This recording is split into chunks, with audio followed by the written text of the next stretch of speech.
After returning from a week-long international trip, I was pleasantly surprised when my mother-in-law, Linda, called me with an air of victory. She mentioned something about a $30,000 windfall we had apparently saved. Confused, I tried to recall any recent instance where I had amassed such a sum. As a freelance jewelry designer, I maintain a savings account for unexpected expenses, but I certainly don't keep large amounts of cash around. My bank card was securely with me, and normally, no one else has access to withdraw such a substantial amount from my account. He gave it to me, so I took it from the sideboard drawer, Linda declared over the phone, leaving me bewildered. Before I could understand more, she quickly thanked me and hinted at counting on me for future financial help before hanging up. I was left puzzled about the missing $30,000 until Kevin, my husband, returned home and cleared up the confusion. It was a misunderstanding. However, a month later, Linda bombarded me with numerous calls. I chose to ignore them initially, but the constant ringing eventually compelled me to answer.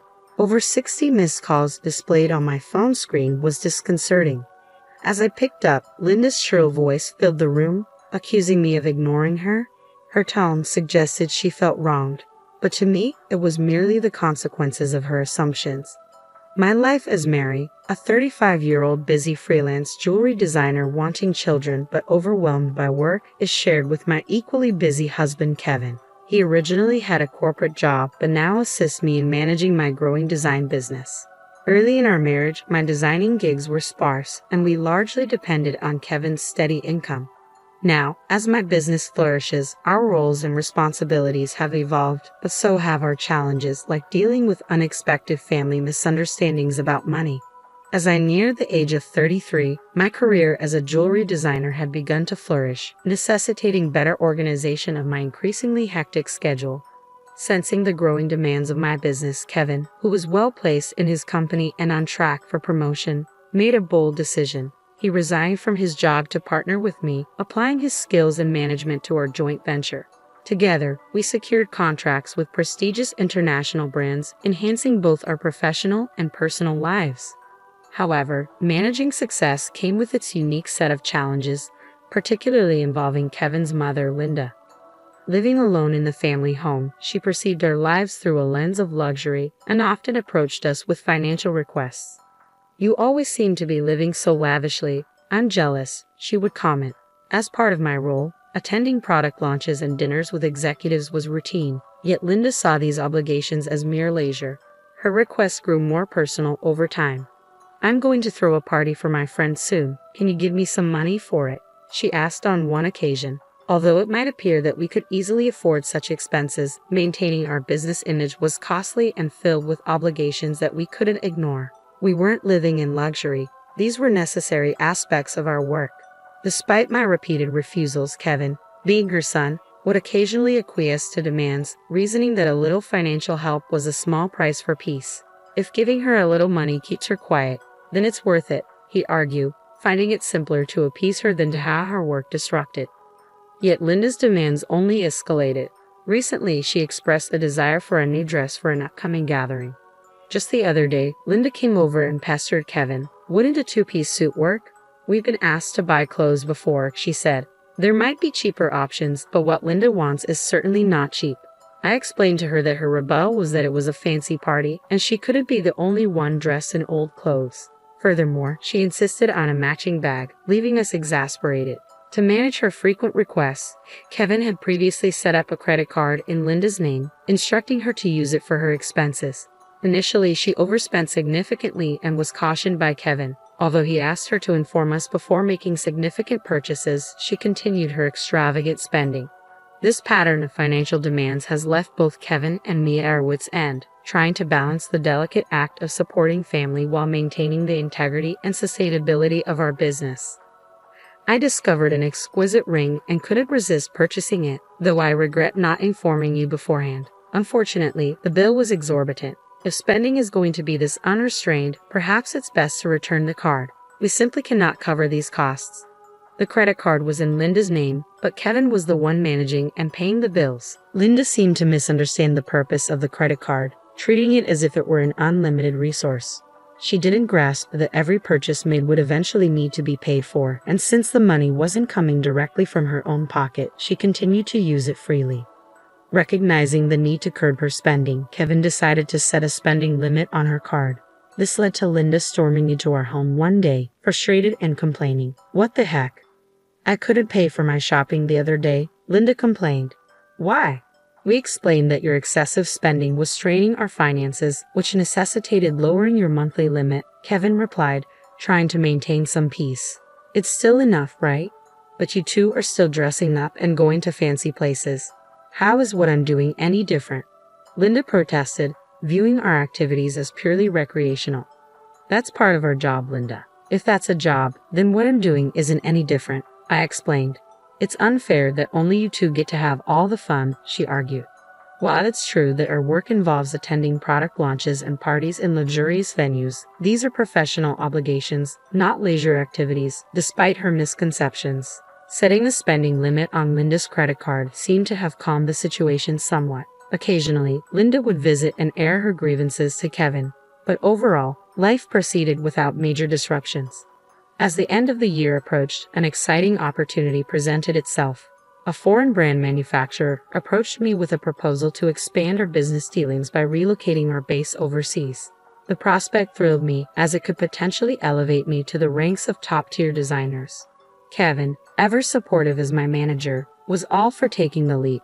"It's a chance we have to take," he affirmed. However, the prospect of moving abroad brought a new concern. Linda.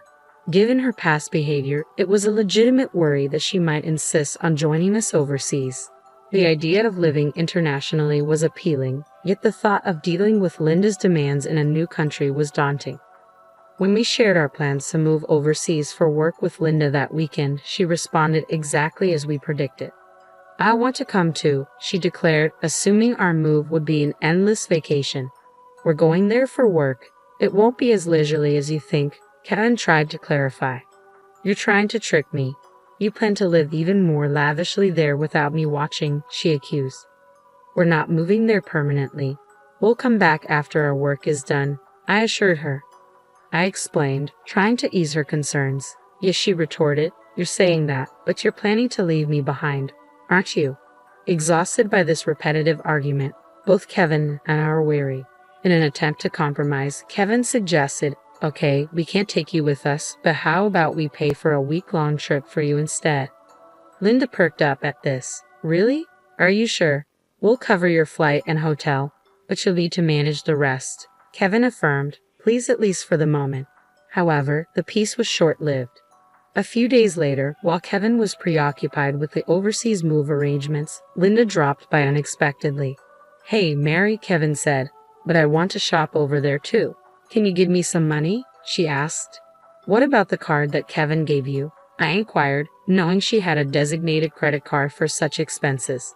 Linda's face fell. "That's the thing. Kevin finally took it away from me the other day," she admitted. It appeared she had been reprimanded for overspending, and anticipating the challenges of managing finances with different currency rates overseas, Kevin had confiscated the card. "I don't have that kind of money on hand either. I can't give you money without Kevin's approval." "Can you ask him?" I suggested, knowing full well Kevin's stance. "It's no use asking him. That's why I'm asking you," she pressed, raising her voice in frustration. Despite this, Linda did end up going on a 10-day trip abroad, which I assumed Kevin managed to fund somehow. Upon her return, she called me, brimming with excitement. "I'm back, and it was so fun." She excitedly shared tales of her sightseeing and dining adventures. Though I hadn't asked, and I overbought souvenirs. I could have fit them in my suitcase if I had them shipped here. "Can't wait for them to arrive," she exclaimed. "That's nice," I replied, trying to keep my tone neutral despite feeling a bit overwhelmed. "Thanks to the money you saved up, I had a blast," she exclaimed. "Saved up money? What are you talking about?" I responded, puzzled and a bit alarmed, having no recollection of setting aside money for her splurge. "I found it in your house's sideboard drawer," Linda said, claiming she took $30,000. I was stunned. Why would such a large amount of cash be stashed away at home, especially not in a drawer where anyone could find it? Confused, I confronted her. "I'm not sure what money you're talking about, but taking it from our house without permission is theft, even if you're family. Do you understand that?" I asked. Linda's response was unsettlingly casual. That's why I'm telling you now. I used it. Consider it a post-factum report, she declared unapologetically. I have no idea about this money, but if you took it and used it without telling anyone, that's a crime. And if it was something Kevin had set aside for an important transaction, it's even more serious, I explained, trying to make sense of the situation. Despite this, there hadn't been any noticeable disruptions in our business finances during her trip. You two live so extravagantly, so why can't I have a little of that? Think of it as doing a favor for your parent. It's not a big deal, right? She rationalized, showing a sense of entitlement that was hard to comprehend. It's one thing to ask for help from your son and his wife, but this is not how you should behave after taking someone else's money, I replied, still in disbelief. I'm glad you enjoyed your trip. I'll have to discuss this with Kevin when he returns, I continued. Kevin will understand. After all, I'm his only mother, and $30,000 isn't much to him, she assumed. All right, I'll pass the message along, I said, astounded by her lack of awareness. Later that evening, when Kevin came home, he looked troubled. Mary, do you know about the money? I left it in the drawer, he asked urgently. 15 days ago, I withdrew it from my bank account, and now it's gone. Keeping such a large sum in a drawer, didn't you think it was careless? He questioned. I needed cash immediately for an urgent payment. Do you know anything about it? It suddenly clicked. Linda's earlier call, thanking me for the $30,000 and mentioning how much fun she had, made sense now. It was Kevin's money, meant for a crucial purpose. Kevin, today Linda called, thanking us for the $30,000 and saying she had a blast with it. I didn't understand what she meant until now, I explained, piecing everything together. So it was Kevin's money, but what was such a large amount meant for? I asked. Hey, if it wasn't for a business payment, we've been doing bank transfers for a long time, right? Why cash all of a sudden? I questioned, trying to understand the whole scenario while dealing with the ramifications of Linda's actions. I was aware it was Kevin's money that had disappeared, but the full context was still unclear to me. Linda, it turned out, had taken the money without informing us, and I needed to understand why. I asked Kevin, puzzled by the situation. Kevin began to unravel the backstory. After he had reduced the credit limit on Linda's card, she started secretly borrowing money from various sources, including consumer finance cards and credit cards she had opened without our knowledge. When Kevin discovered her growing debt, he took away all her cards and withdrew cash to settle her debts directly, aiming to bypass the banking system to keep our business accounts clean and maintain trust with our partners. This was also partly a farewell gesture as we're moving abroad and won't be around to manage such issues for her, Kevin explained. I plan to handle her debts discreetly to prevent our financial records from getting complicated. A month had passed since then, and as I was busy packing for our move, Linda's frequent calls became hard to ignore. When I finally took her call, her voice was tinged with desperation. Why aren't you answering my calls? I've called so many times, she said, almost in tears. I'm sorry, Linda. I've been caught up with the move. What's going on? I asked, trying to remain calm and give her a chance to explain her side. It's not just one thing, it's everything. They're asking for payments almost every day. It's too much, Linda confessed, her voice cracking under the strain. Have you tried contacting Kevin about this? I inquired, hoping she had sought his help first. He seems to be blocking my calls. I can't get through to him at all, Mary. You're my only hope now. Please help me, she pleaded. I realized then just how complex the situation had become. Linda's financial recklessness had led her into a labyrinth of debt, and now, isolated from Kevin's assistance, she was turning to me as her last resort. As we prepared to start anew in a foreign country, the challenges of dealing with Linda's financial chaos loomed large, demanding immediate attention before we could fully focus on our new beginnings. I was taken aback by Kevin's drastic approach toward his own mother. If he had used the prepared funds to directly settle Linda's debts, this distressing situation might have been avoided. Instead, Linda was now overwhelmed with collection letters and relentless calls from finance companies and consumer lenders. It was a scene reminiscent of something from a dramatic film, one I had never expected to witness in real life. I'll talk to Kevin, but I can't guarantee what he'll do. A son should help his mother in trouble, right? Please ask him for me, Linda pleaded at the end of our conversation. However, with our impending business expansion and our financial resources already stretched thin, We couldn't afford to further assist Linda, especially given that she had misused the money meant to settle her debts. When I relayed the details of the call to Kevin upon his return home, he responded with a mixture of fatigue and resignation. I had planned to sort things out before we left, but she squandered that chance herself, he said coldly. Indeed, the money was originally earmarked to clear Linda's debts, but she had instead blown it on a lavish trip, leaving no room for excuses. As Linda's calls persisted, I followed Kevin's lead and set her number to block, although part of me wished to help her. After all, she was Kevin's mother, but there was nothing I could do if he had chosen to detach from the situation. Meanwhile, the day of our move overseas was quickly approaching, and I still had a lot to pack. Amid the chaos of packing, I discovered another troubling piece of news. Linda had resorted to selling her house to manage her debts. It turned out she had concealed even more liabilities than we knew. The total amount was so substantial that even after selling her property, she couldn't cover it all. The thought of losing the family home where Kevin had grown up was profoundly upsetting. "Hey, our family home is gone. Are you okay with that?" I asked, sensing his sadness.